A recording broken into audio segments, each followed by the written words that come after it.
Planong magsampa ni outgoing Senator Bong Revilla ng kasong cyber libel laban sa mga vlogger at personalidad na nagpakalat ng disinformation, bagay na nagpatalo umano sa kanya sa eleksyon. Nakatutok si Mav Gonzalez.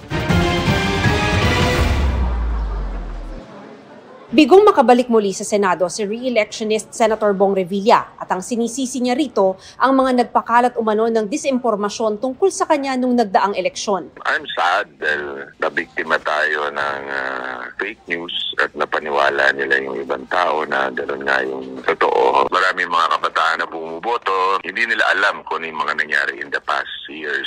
Kaya dapat ma-inform natin sila. Isa sa tinukoy niyang fake news tungkol sa kanyang plunder case noon sa Sandigan Bayan kung saan siya naakwit. May kumalat daw na peking dokumentong nagsasabing kailangan niyang ibalik ang 124 million pesos sa National Treasury. Sa mga social media post, nakalagay na hindi pa rin niya umano isosoli ang pera, bagay na hindi naman daw sinabi ng senador.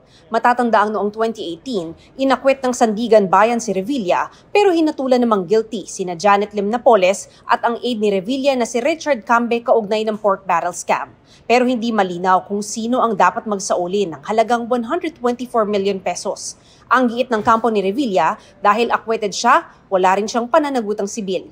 Kaya balak daw ng senador na magsampa ng kasong cyber libel laban sa vloggers at iba pang personalidad sa social media at websites. Makikipagtulungan daw sila sa NBI dahil pseudonyms lang ang gamit ng ibang account. Sa akin palagay, yes, orchestrated ito. Kung anong kulay, ayoko nang alamin. Siguro that's part of politics. Kasama yan sa labanan ng eleksyon. Pero ang hindi lang maganda dito, yung fake news.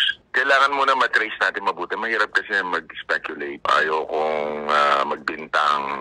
Nilinaw ng kampo ng senador na hindi raw ito gawa ng mga Duterte. Pero may binitawang pahaging ang kanyang abogado kung bakit malamang hinila pababa si Revilla na minsay nag-rank 2 pa sa senatorial surveys. Hindi man binabanggit kung sino yung dapat na botohin, pero when you try to pull down somebody, meron siguradong aangat because sila ngayon yung maboboto. Para sa GMA Integrated News, Mav Gonzalez, nakatutok 24 oras.